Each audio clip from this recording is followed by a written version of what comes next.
அன்பார்ந்த வேளாண் கல்வி மாணவர்களுக்கு இனிய வணக்கம். வாழ்க நலமுடன். புத்தாக்க பயிற்சி கட்டகத்தில் வேளாண் அறிவியல் பாடம் 4 மண் உருவாக காரணங்கள், மண் கண்ட அடுக்குகள், மண்ணின் வகைகள் பற்றி நாம் அறியலாம்.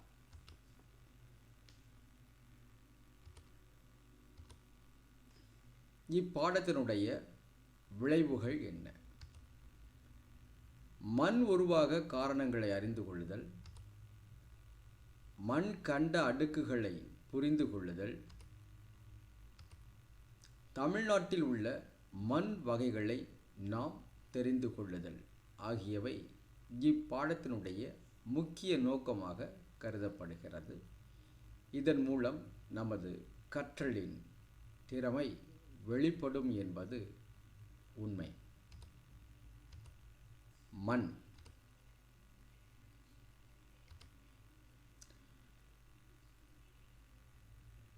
மண் என்றால் என்ன?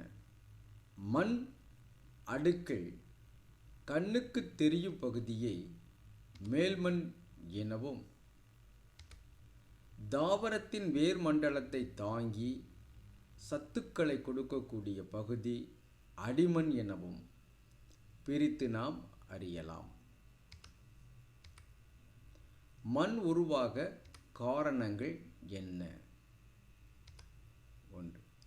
இயற்பியல், இரசாயன மற்றும் உயிரியல் காரணிகளின் கூறுகளான தட்பவெப்பநிலை, காற்றோட்டம், நீரோட்டம், தாவர வளர்ச்சி மற்றும் உயிரிகளின் செயல்பாடுகள் ஆகியவற்றால் தாய்ப்பாறைகள் சிதைந்து மண் உருவாகிறது என்பதை நாம் புரிந்து கொள்ள வேண்டும். 1. இயற்பியல் காரணிகள். வெப்பம். 2. நீரோட்டம் மற்றும் நீர் உறைதல். 3. அழுத்தம். வெப்பம்.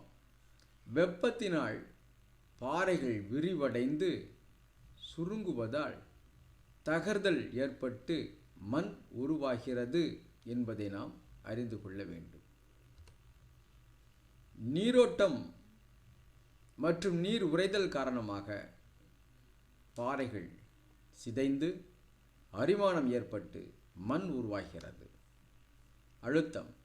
தாவரங்களின் வேர்பாகங்கள் பாறைகளில் பிளவுகளை ஏற்படுத்தி மண் உண்டாகிறது என்பதை நாம் அறிந்து கொள்ள வேண்டும்.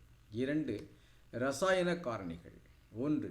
நீர் பகுப்பு மற்றும் கார்பனேற்றம் மற்றும் ஆக்சிஜனேற்றம் ஆகியவற்றின் காரணமாக தாது பொருட்களில் வேதி மாற்றம் ஏற்பட்டு பாறைகள் சிதைவடைந்து மண் உருவாகிறது என்பது இரசாயன காரணிகள் மூலம் நாம் தெரிந்து கொள்ளலாம். 3. உயிரியல் காரணிகள். மண்ணில் வாழும் உயிரிகள் மற்றும் நுண்ணுயிரிகள் தாவர வளர்ச்சிக்கு தேவையான ஊட்டச்சத்துக்களை மண்ணில் சேர்த்து மண் உருவாக்கத்தில் உதவுகிறது என்பதை நாம் அறிந்து கொள்ள வேண்டும். மண் கண்ட அடுக்குகள்.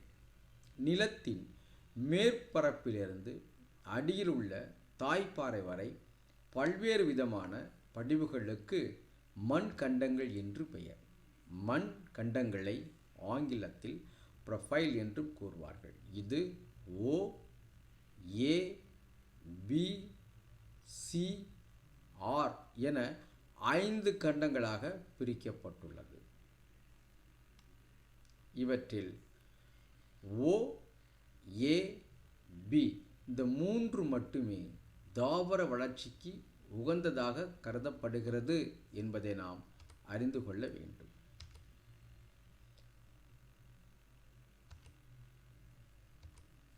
தமிழ்நாட்டின் மண் வகைகளும் பயிரிடப்படும் பயிர்களும். தமிழ்நாட்டில் செம்மண் 62% காணப்படுகிறது. 2. வண்டல் மண் 16% காணப்படுகிறது. 3. கரிசல் மண் 12% காணப்படுகிறது. 4. சரளை மண் 3% காணப்படுகிறது. மணற்சாரி மண் 7% காணப்படுகிறது. இந்த 5 முக்கிய மண் வகைகள் தமிழ்நாட்டில் பல்வேறு மாவட்டங்களில் காணப்படுகிறது என்பதை நாம் அறிந்து கொள்ள வேண்டும். மண்ணினுடைய நிறங்கள் எவ்வாறு இருக்கும் என்பதை நாம் இந்த சார்ட்டில் இருந்து நாம் அந்த நிறங்களை நாம் அறிந்து கொள்ளலாம். மண் வகைகளில் முதலிடம் பெறுவது செம்மண் 62%. செம்மண்ணில் 5 வகையான பிரிவுகள் உள்ளது. செம்மண், செந்தோமிழி மண், ஆழமற்ற செம்மண், ஆழமான செம்மண், செம்மண் மற்றும் கரிசல் மண் கலவை. இந்த மண் வகைகள் காணப்படும் மாவட்டங்கள் திருச்சி, மதுரை, வேலூர், சேலம், ராமநாதபுரம், செங்கல்பட்டு, விழுப்புரம், திருவண்ணாமலை, கோவை, திருநெல்வேலி, கன்னியாகுமரி. இந்த மண் வகையில் எந்தெந்த பயிர்கள் நன்றாக வளரும் என்பதை நாம் அறிந்து கொள்ள வேண்டும். சிறுதானிய பயிர்கள் நெல், நிலக்கடலை, சோயாபீன்ஸ், கோகோ, திராட்சை, வாழை, பப்பாளி, மா, கண்வழி கிழங்கு, கூர்க்கன் கிழங்கு மற்றும் ஆடாதொடை ஆகியவை நன்றாக வளர்கின்றது. இரண்டாவது மண் வகையான வண்டல் மண் 16% தமிழ்நாட்டில் காணப்படுகிறது என்பதை நாம் அறிந்தோம். இம்மண் காணப்படும் மாவட்டங்கள் தஞ்சாவூர், திருவாரூர், விழுப்புரம், நாகப்பட்டினம், தூத்துக்குடி, திருச்சி, கடலூர் மற்றும் கன்னியாகுமரி. ஏற்ற பயிர்கள் கோதுமை, நெல், மக்காச்சோளம், நிலக்கடலை, கரும்பு, சணல், சூரியகாந்தி, பருத்தி, வாழை, மஞ்சள் மற்றும் தீவனப் பயிர்கள் நன்றாக சாகுபடி செய்யலாம். மூன்றாவது கரிசல் மண் 12%. ராமநாதபுரம், திருச்சி, புதுக்கோட்டை, கடலூர் மற்றும் தமிழ்நாட்டின் அனைத்து பகுதிகள், முக்கியமாக நீலகிரி மாவட்டம் தவிர கரிசல் மண் அதிகமாக காணப்படுகிறது. இவற்றில் பருத்தி, கம்பு, தினை, சோளம், மா, ஆரஞ்சு மற்றும் கொய்யா ஆகியவை நன்றாக வளர்ச்சி தருகிறது என்பது குறிப்பிடத்தக்கது. நான்காவது செஞ்சரளை மண் 3% உள்ளது. இருக்கக்கூடிய மாவட்டங்கள் செங்கல்பட்டு, காஞ்சிபுரம், திருவள்ளூர், கன்னியாகுமரி, தஞ்சாவூர், புதுக்கோட்டை மற்றும் நீலகிரி மலைப்பகுதிகளில் இந்த செஞ்சரளை மண் அதிகமாக காணப்படுகிறது. இதற்கு ஏற்ற பயிர்கள் நெல், இஞ்சி, மிளகு, வாழை, தென்னை, பாக்கு, முந்திரி, கோகோ, காஃபி, ரப்பர் ஆகிய பயிர்கள் நன்றாக உருவாகும். மணல் சாரி மண் 7%. இவ்வகை மண் காணப்படும் மாவட்டங்கள் கடலூர், காஞ்சிபுரம், வேலூர், சேலம், தருமபுரி, ராமநாதபுரம், திருச்சி, புதுக்கோட்டை, தஞ்சாவூர், சிவகங்கை, விருதுநகர், மதுரை, திண்டுக்கல், நாகப்பட்டினம், தூத்துக்குடி, திருநெல்வேலி, கோவை, திருப்பூர் மற்றும் நீலகிரி. உருளைக்கிழங்கு, ரை, நிலக்கடலை ஆகிய பயிர்கள் இந்த மணற்சாரி மண்ணில் நன்றாக விளைகின்றது. தொடர்ந்து மண்ணின் பல்வேறு கார அமில நிலையில் வளரக்கூடிய பயிர்களை பற்றி நாம் அறிந்து கொள்ள வேண்டும். மண்ணில் உள்ள ஹைட்ரஜன் அயனிகளின் செறிவுதான் அதனுடைய கார அமில நிலை pH என்று நாம் அழைக்கிறோம். இதன் அளவீடு 0 முதல் 14 என்பது குறிப்பிடத்தக்கது. pH அளவு 0 முதல் 6.5 வகை இருந்தால் அது அமிலமண் எனவும், 6.5 முதல் 7.5 pH நடுநிலை எனவும், 7.5 முதல் 8.5 pH உவர்நிலை எனவும், 8.5க்கு மேல் இருந்தால் அது கலர் நிலை என்றும் நாம் பிரிக்கலாம். மண்ணில் உள்ள பல்வேறு கார அமில நிலையில் வளரக்கூடிய பயிர்களின் அட்டவணை விவரம். 4.5 வகை இருந்தால் எலுமிச்சை நன்றாக வளர்கிறது. 5 pH இருந்தால் தேயிலை, ஆப்பிள், திராட்சை, பிளம்ஸ் மற்றும் தர்பூசணி. 5.5இல் காராமணி, சோயாபீன்ஸ், பருத்தி, கோதுமை, ஓட்ஸ், பட்டாணி, தக்காளி மற்றும் சோளம். 6 pHஇல் நிலக்கடலை, முட்டைக்கோஸ், கேரட், வெங்காயம், முள்ளங்கி மற்றும் காலிஃப்ளவர். 6.5 pHஇல் கத்தரி, பூசணி மற்றும் பூண்டு வகை பயிர்கள். உவர்மண் ஆல்பால்ஃபா, பருத்தி, பீட்ரூட் மற்றும் சோளம்.